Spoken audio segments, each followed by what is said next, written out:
The gladiator's sword arm hung limp at his side, dripping crimson onto the sand that had swallowed the blood of 10,000 men before him.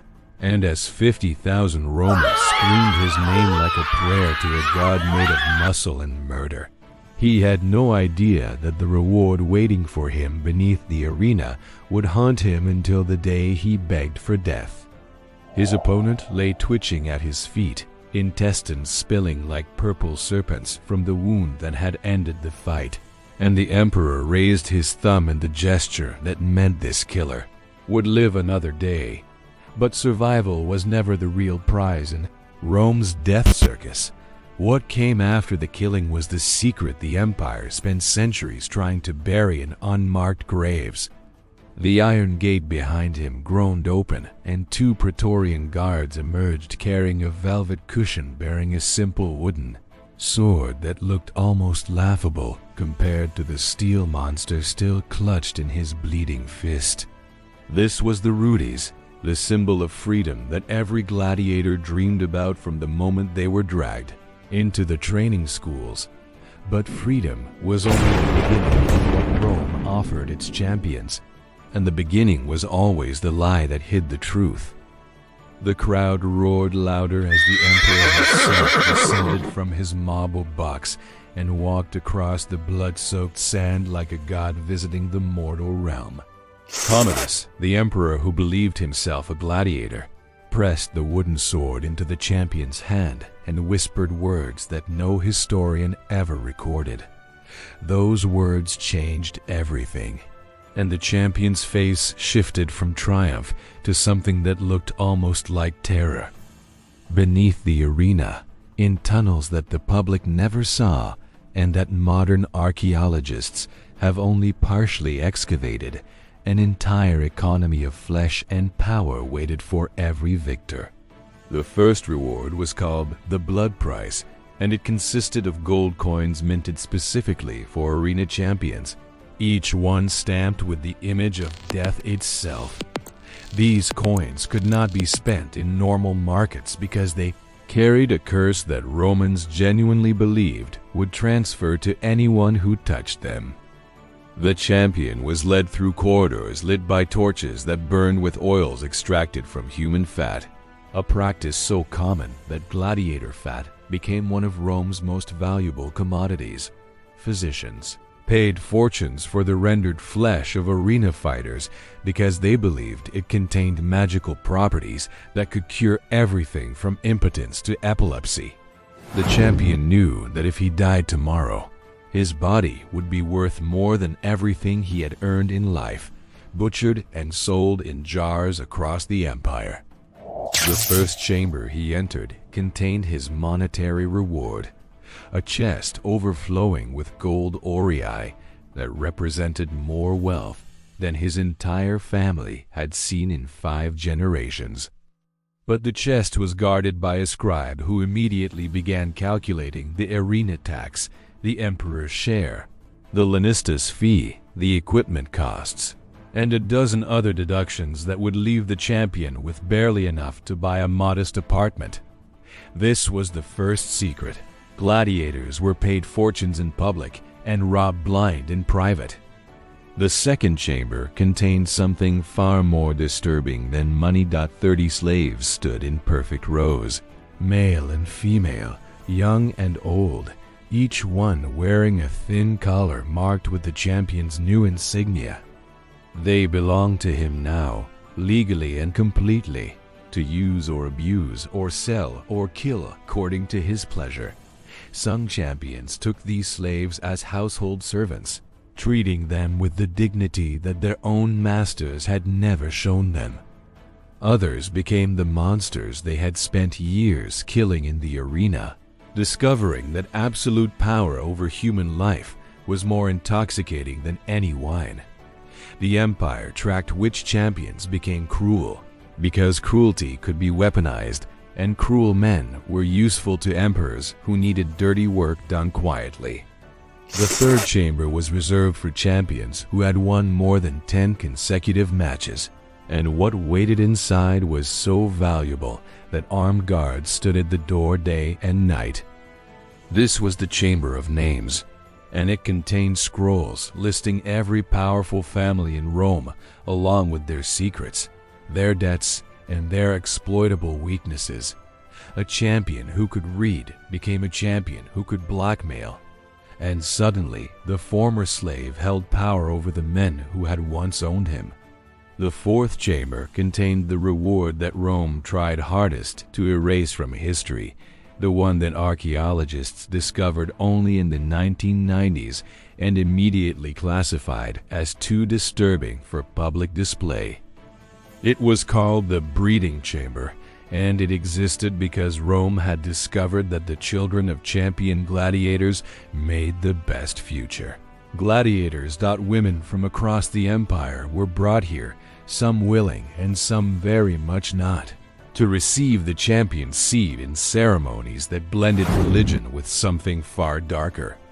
The champion was expected to father as many children as possible during his years of victory, and those children became property of the state from the moment of conception. Boys would be raised in the gladiator schools their fathers had attended, trained from infancy to kill, and girls would be reserved to breed with future champions in an endless cycle of manufactured murder. This was Rome's genetic program 1,000 years before the concept had a name, and it produced the greatest killers the ancient world had ever seen. The fifth reward was fame itself, but fame in Rome came with chains that were invisible but unbreakable. Champions were paraded through the streets on festival days, their faces painted gold, their bodies oiled and displayed like living statues of perfection. But they were forbidden from entering certain neighborhoods, forbidden from speaking to certain classes of citizen, forbidden from ever forgetting that they were entertainers first and humans second. Some champions were rented out to wealthy women who wanted to experience the thrill of touching a killer in the privacy of their bedchambers. The fees for these encounters went directly to the lanista who owned the gladiator, while the gladiator received nothing but the knowledge that his body was being sold like a horse at market. Refusal meant punishment, and punishment in the gladiator schools made the arena look gentle by comparison. The sixth reward was the right to train future gladiators, passing on techniques of death to the next generation of doomed men. Former champions who survived long enough became doctors, the teachers who transformed terrified slaves into efficient killing machines. They were paid well for this work, but the psychological toll of training men they knew would die destroyed most of them within a few years. These games took place in underground arenas where the rules of the Colosseum did not apply and where death was guaranteed, rather than possible. The seventh reward was access to the emperor's private games, the ones that never appeared in official records and that no historian was allowed to describe. Champions who participated in these secret spectacles were paid 10 times the normal rate because the things they were asked to do violated every law Rome had ever written. The eighth reward was the opportunity to purchase their own freedom multiple times over, because Rome had designed a system where freedom was never truly permanent. A gladiator who earned the rudies could still be recalled to service if the emperor commanded it, could still be stripped of citizenship for minor offenses, could still be returned to slavery if he failed to pay the endless fees and taxes that accumulated like sand in an hourglass. True freedom required wealth that few champions ever accumulated, and wealth required surviving long enough to earn it. The ninth reward was the curse of celebrity that followed champions into every aspect of their lives. They could not eat in public without being mobbed by fans who wanted to touch the hands that had killed so many. They could not sleep without guards because rival factions would pay fortunes to kidnap or assassinate fighters who represented their enemies. Some champions became addicted to the attention and could not function without the roar of the crowd validating their existence. these men would return to the arena voluntarily even after earning their freedom, fighting until age or injury or simple mathematics finally caught up with them. The arena was designed to be inescapable, not through chains but through psychology, and Rome understood addiction before the word existed. The 10th reward was the opportunity to die spectacularly rather than fade into obscurity. Champions who felt their skills declining could request a final bout, where they would face impossible odds and die in a manner worthy of their legend. The alternative was growing old and weak and being forgotten by the crowds who had once screamed their names.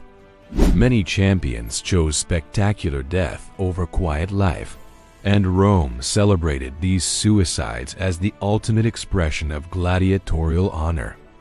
The empire had created a culture where dying well was worth more than living poorly, and this philosophy infected every level of Roman society. Senators who had never held a sword began taking their own lives in theatrical manners, imitating the gladiators they had watched kill and die for their entertainment. The 11th reward was land, but only in the most dangerous provinces where Rome needed bodies more than it needed citizens. Champions were offered farms on the Germanic frontier or the Parthian border, places where barbarian raids were constant and survival required the same skills that had kept them alive in the arena. Many accepted because the alternative was remaining in Rome, where they would eventually be forced back into combat. The 12th reward was the right to wear the champion's crown, a laurel wreath that marked them as victors in the eyes of gods and men. But the crown came with obligations that lasted until death, including mandatory appearances at festivals, required participation in religious ceremonies, and eternal availability for imperial summons. The crown was a leash disguised as an honor. The 13th reward was access to the gladiator brothels, establishments that existed solely to service arena fighters and that operated under rules unlike any other pleasure house in Rome. In these establishments, the gladiators were the customers rather than the products, a reversal of their usual status that was intoxicating and temporary. The workers in these brothels were often former gladiators themselves, men and women too damaged to fight but too valuable to simply discard.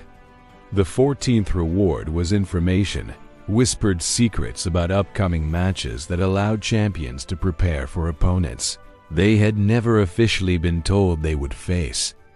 This advantage was bought with loyalty to whoever controlled the information, usually a network of corrupt officials who bet heavily on arena outcomes. Champions who refused to participate in match fixing found themselves facing impossible opponents with suspicious frequency. 15th reward was the ultimate irony, the right to own their own gladiators. Former champions who accumulated enough wealth could purchase slaves, train them for the arena, and profit from their deaths exactly as their own masters had profited from them. Many took this path, becoming the oppressors they had once despised, because the alternative was remaining among the oppressed. The empire tried to erase these rewards from official history because they revealed truths that contradicted the propaganda. Romans liked to believe their gladiators were noble warriors who fought for honor and glory, not broken men trapped in systems designed to exploit every aspect of their existence. The reality was too uncomfortable for a civilization that considered itself the pinnacle of human achievement. When Christianity finally rose to power and closed the arenas, the secrets of gladiatorial rewards were deliberately buried along with the bodies of the last fighters. Churches were built atop the training schools, monasteries erected over the breeding chambers, and prayer replaced the roar of crowds in spaces that had once echoed with death. But stone remembers what flesh forgets, and archaeologists have spent 2 centuries slowly uncovering the truth. In 1997, a construction crew in Rome accidentally broke through into a sealed chamber beneath what had been the Ludus Magnus, the great gladiator training school. Inside, they found records that had been hidden for 17 centuries, detailing rewards so disturbing that the Italian government initially refused to acknowledge their existence. Those records confirmed what historians had long suspected. The rewards for winning were designed to destroy the winner as surely as losing destroyed the loser. The greatest gladiator in Roman history was a Thracian named Spartacus, who understood the system well enough to reject it entirely. He refused the rewards, refused the wooden sword, refused everything Rome offered except the chance to fight against the empire itself. His rebellion failed, but his refusal echoed through centuries, a reminder that some prizes are worse than any punishment. Today, the Colosseum stands as a monument to entertainment, visited by millions who photograph its crumbling arches and imagine the glory of ancient combat. They do not see the tunnels beneath where rewards were distributed, do not smell the rendered fat or hear the screaming of slaves. They see only the surface, which is exactly what Rome always wanted. The empire tried to erase the truth about gladiatorial rewards because that truth revealed the empire itself. Rome was not built on glory and honor and the virtues they taught in schools. Rome was built on blood and exploitation and systems designed to transform human beings into products and products into profit. The gladiators knew this better than anyone, and their rewards were constant reminders that freedom in Rome was always conditional, always temporary, and always designed to benefit someone else. Every wooden sword came with invisible chains, every gold coin came with hidden costs, and every celebration ended in the same place: the sand of the arena, waiting for more blood to feed an empire that was never satisfied. What Roman fighters were rewarded with after winning was not glory or freedom or wealth. It was the knowledge that they had become exactly what the empire needed them to be, complicit participants in their own destruction. And the empire tried to erase this because if the gladiators ever truly understood their rewards, they might have done what Spartacus did. They might have refused. They might have realized that the only reward worth having was the one Rome never offered: the right to be human in a system designed to make humanity impossible. The right to say no to everything the empire built, even when saying no meant certain death. Some gladiators found this reward anyway, in small acts of mercy toward fallen opponents, in refusals to deliver killing blows, in quiet suicides that robbed the crowd of the spectacle they craved. These rebellions were erased too, because Rome could not allow anyone to know that resistance was possible. But resistance was always possible, and the gladiators proved it in ways that history is only now beginning to remember. The next time you see an image of a gladiator with sword raised in triumph, remember what waited for him beneath the arena. Remember the rewards that Rome tried to erase because they revealed too much truth. And remember that some victories cost more than any defeat ever could.